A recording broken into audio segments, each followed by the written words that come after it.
Industrial Nation, j'ai la question d'Adeline. Adeline qui est une responsable marketing chez un fabricant de petites machines qui se développe à l'international.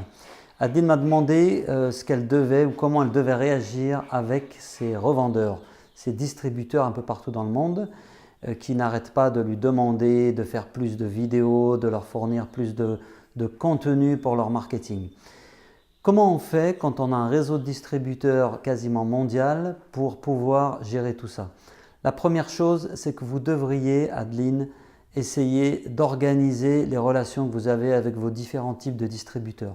Typiquement, vous avez des distributeurs que vous rémunérez en fonction d'une marge, en fonction de ce qu'ils vont vous apporter, avec chacun un tarif certainement différent en fonction de l'implication du distributeur. Les ressources que vous donnez en termes de marketing et de contenu devraient être adaptées et cohérents par rapport à l'implication de vos revendeurs.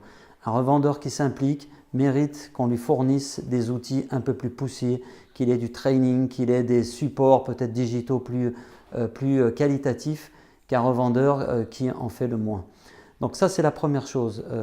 Classifiez vos revendeurs, essayez de construire un partenariat, un programme de partenariat avec vos revendeurs. Le deuxième point, c'est que vos revendeurs n'ont pas toujours raison quand ils vous demandent de la vidéo ou quand ils vous demandent certains types de contenus. La plupart du temps dans le milieu industriel, je vais dire un truc peut-être qui va en vexer certains, mais le fait que votre revendeur ne soit pas à la pointe en termes de marketing, ce n'est pas une nouveauté. Et vous avez beaucoup de revendeurs, beaucoup de distributeurs qui sont très en retard. Donc, ce n'est pas parce qu'ils vous le demandent qu'il faut le faire. Vous avez aussi, vous, à donner le là. C'est vous qui devez imposer le rythme. C'est vous qui devez driver la façon dont vous marketez vos produits. Et c'est vous qui devez aussi exiger un certain nombre de choses de vos revendeurs en échange des contenus ou des supports que vous allez leur fournir. J'espère que ça vous aidera.